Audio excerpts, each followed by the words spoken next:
Ladies and gentlemen, fight fans all around the world from the sunny Caribbean, you are watching What You Need.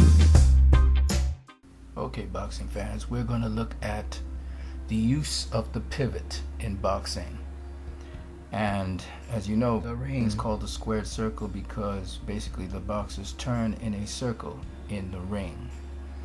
But even though boxers turn as they punch and so on, the use of the pivot is fundamental to maintaining control in the ring, as well as having the opportunities to both attack and defend against your opponent. Now right now you're watching at Sugar Ray Leonard versus Marvin Hagler. And Sugar Ray Leonard used the pivot, but he used it in the form of a shuffle. In this case, you saw him shuffle just a minute ago. And there he pivots off his front foot to get that shot on Marvin Hagler's head. I will identify it again. But I want you to see that Sugar Ray Leonard, as he shuffles there and pivots, then slips under and into Hagler. He uses what we call wide pivots, which is he's making a wide circle around Marvin Hagler. So he's going to shuffle right about here. There you go. And then he attacks, and then he's back to the center of the ring. So this is how he makes use of the pivot. Now you just saw him pivot twice. Here again, he feints, and then he keeps on shuffling. So he feints as if he's going to attack Hagler. There he pivots off the front foot and hits Hagler to the side of the head. Uses the jab to keep range, and then shuffles, and in shuffling he's pivoting in a circle. Okay, throws some combinations, and then again he moves off in a circle.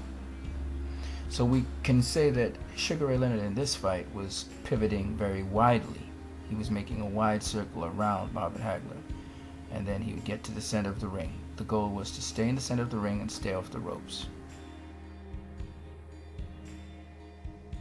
But pivoting doesn't have to be so wide. And in this case, we're looking at an example of Muhammad Ali as he faced an opponent that this time wasn't trying to pressure him, wasn't trying to come to him, but maintain distance to fire off shots. And Muhammad Ali established that distance earlier on in this fight. So in this fight here, his opponent is using the jab to get to Ali. Now Ali actually pivots in place. So he's literally doing a pivot while staying on one spot. And that is the most economical pivot you can have. He's keeping his upper body outside of the center line, and he's moving backwards just out of range of the shot. Brilliant. That is the best kind of pivot because you conserve a lot of energy. Okay? The other pivoting that Sugar Ray Leonard was doing consumes a lot of energy. Finally, we're going to look at a pivot in between the both. Here, this is Floyd Mayweather versus Andre Berto. Mayweather pivots and he also counter punches. I don't know if you're seeing that in this clip. It's kind of quick, so I'm going to slow it down so you can see it. Berto triples the jab, and Mayweather counters him with a left hook. Now by using the pivot, I'm going to just go back to the faster motion. By using the pivot, he's able to turn Berto in a circle and then pivot off the front foot to get the shot. Open him up for the shot. Now normally, if you triple a left jab, you're supposed to be able to hit your opponent. But because Mayweather pivots Berto, he's turning him, Berto can never catch Mayweather. He's also, of course, snapping back while he's doing that. Like Muhammad Ali, he's staying just out of range.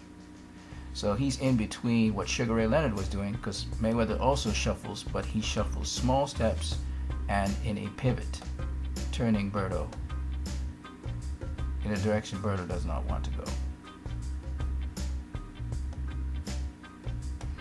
So you saw what is called a wide pivot, you saw what is called a pivot in place, and now you're seeing a short medium pivot with a counterpunch.